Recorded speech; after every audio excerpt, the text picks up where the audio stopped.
BJP పాతిక అడిగితేనే నిర్ఘాంతపోయారట బాబు గారు, నివ్వెరపోయారట.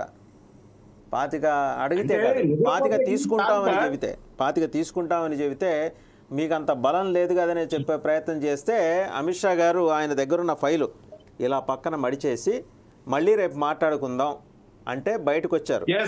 అది జరిగింది. అవును సార్. నెక్స్ట్ విషయం ఏమంటే ఆయన నివ్వెరపోవటానికి ఏముందండి, ఆయన చాలా సార్లు నివ్వెరపోయారు చంద్రబాబు గారు. ఆయన మీద ఆరోపణలు వచ్చినప్పుడు అరెస్టుకు ముందు, అరెస్టు తర్వాత జైల్లో నివ్వెరపోయారు. ఆయన ఏంటంటే ఎంతసేపు ఆ పదవీ కాంక్ష, నాకేమో పదవీ కాంక్ష లేదు, ఆంధ్ర బాగుపడాలి అంటాడు. పదవీ కాంక్ష లేనోడివి ఎందుకు నివ్వెరపోవటం? కోఆపరేట్ చెయ్యి. ఎందుకు వన్ సైడెడ్ నుంచే, ఎందుకు ఒక పక్క నుంచే నువ్వు కోఆపరేషన్ ఎందుకు అడుగుతున్నావు? నువ్వెందుకు కాంప్రమైజ్ కావు? ఆంధ్ర రాష్ట్ర అభివృద్ధి గురించి నిజంగా ఆలోచించే మనిషి అయితే కాంప్రమైజ్ కా చంద్రబాబు. ఎందుకు నువ్వు ఎంతసేపు నేను నా అధికారం, నా కులం ఇవన్నీ మాట్లాడద్దు. ఒక పక్కకు వచ్చాం, ఒక మేజర్ కులం నీతో పాటు నడుస్తుంది ఇప్పుడు పవన్ కళ్యాణ్ ద్వారా. ఆయన అభిమానులు కావచ్చు, ఆయన కులం కావచ్చు, లేకపోతే పవన్ కళ్యాణ్ గారిని అభిమానించే ఎస్సీ, ఎస్టీ, బీసీ, మైనారిటీ వర్గాలు కావచ్చు. మా కాపునాడు తరపున గత 55 ఏళ్లుగా మేము పడిన కష్టానికి ఒక గుర్తింపు ఈ రోజు ఎస్సీ, ఎస్టీ వర్గాల్లో కూడా ఉంది. మేము వాళ్ళకు కూడా కలుపుకొని వెళ్తున్నాం. నేను రాష్ట్ర కార్యదర్శిగా నేను చాలా ఊళ్ళలో తిరిగాను. నేను నా ఆఫీస్ పని మీద వెళ్తూ కూడా నాకు ఖాళీ టైంలో వాళ్ళందరినీ కలిసి మాట్లాడటం జరిగింది. ఎక్కడ ఎవ్వరు డీవియేట్ అయ్యే ఛాన్స్ లేదు ఈసారి.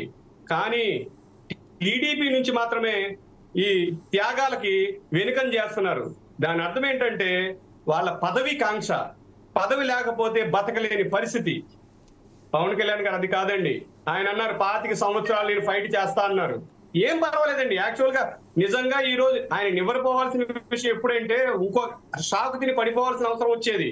నిజంగా పవన్ కళ్యాణ్ గారు రాజమండ్రికి వెళ్లి పరామర్శించి బయటకు వచ్చి పొత్తు ప్రకటన చేయకపోతే ఈ రోజు టీడీపీకి గుర్తింపు ఎక్కడ ఉందండి? లేదు. ఆయన నిజంగా ఆనాడు రామరావణ యుద్ధంలో లక్ష్మణుడు మోర్చిపోయినప్పుడు హనుమంతుడు సంజీవిని తీసుకొచ్చాడు. అదే పరిస్థితి పవన్ కళ్యాణ్ గారు సంజీవిని రూపంలో టీడీపీకి అందాడు. మీరు ఇది బాగానే ఉంది కానీ సంజీవిని తీసుకొచ్చాడు కానీ దయచేసి లక్ష్మణుడితో బాబు గారిని పోల్చకండి ప్లీజ్. కొన్నిసార్లు ఉపమానాలు చెప్పేప్పుడు మనం జాగ్రత్తగా ఉండాలి. లక్ష్మణుడితో ఎప్పుడు ఒక విషయం అండి, నేను కనుక పొత్తులో లేకపోతే చంద్రబాబు గారికి నేను పేరు పెట్టుకున్నానండి, ఆ పేరు చెప్పేవాడిని కాదు. పొత్తు ధర్మాన్ని పాటిస్తూ నేను మాట్లాడట్లేదు. మీకు ఒక వీడియో పంపించాను మీకు మొన్న 2 రోజుల కిందట, మీరు గమనించారా? ఎస్, లోకేష్ తో ఫోటో పెట్టడం ఏంటండి? తెలుగుదేశం పార్టీ ఆఫీస్ ముందు పవన్ కళ్యాణ్ గారు లోకేష్ తో ఫోటో మాత్రం పెడతా అంటే చంద్రబాబుతో ఫోటో దిగి లేవా మీ దగ్గర? మేమంత చిన్న విషయం కూడా మేము ఫాలో అవుతున్నామండి. కాపునాడు తరపున, జనసేన తరపున మేము ప్రతి చిన్న విషయం ఫాలో అవుతున్నాం. మీ ప్రూఫ్ అందుకని పెట్టండి. వితౌట్ ప్రూఫ్ నేనే మాట్లాడనండి. ఒకటేనండి, అవకాశవాదం ఎప్పుడు బయట పెట్టి చూపించుకుందాం అనుకుంటాడో అప్పుడు బయటపడిపోతాడు చంద్రబాబు గారు. బీజేపీ ఇప్పుడు పట్టుబట్టిన కారణం అదేనండి. ఎప్పుడు కూడా బీజేపీ ఉపయోగించుకుని లాస్ట్ టైం ఎంత దెబ్బ కొట్టాడు. నిన్న కాక మొన్న ఆ కొలికపూడి శ్రీనివాసరావుతో విష్ణువర్ధన్ రావు కొట్టడం జరిగింది. దాన్ని ఖండించాడండి చంద్రబాబు గారు. ఏం చేశాడండి? డిబేట్ లో, పబ్లిక్ లైవ్ డిబేట్ లో చెప్పుతో కొట్టడం జరిగింది. ఇదేనండి వాళ్ళ సంస్కారం? ఏమి నాయకత్వం అండి? ఏమి నేర్పిందండి మీ నాయకత్వం మీకు?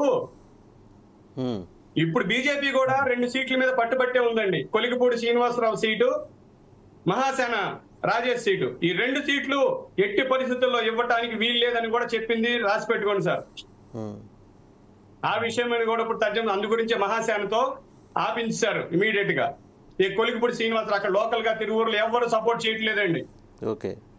ఎవరు సపోర్ట్ చేయట్లేదు. బీజేపీ క్యాడర్ అసలు నువ్వు మా దగ్గరికి రావద్దని చెప్తున్నారు. మా నాయకుడిని నువ్వు కొట్టావు, రావద్దు అంటున్నారు. ఇదేనండి.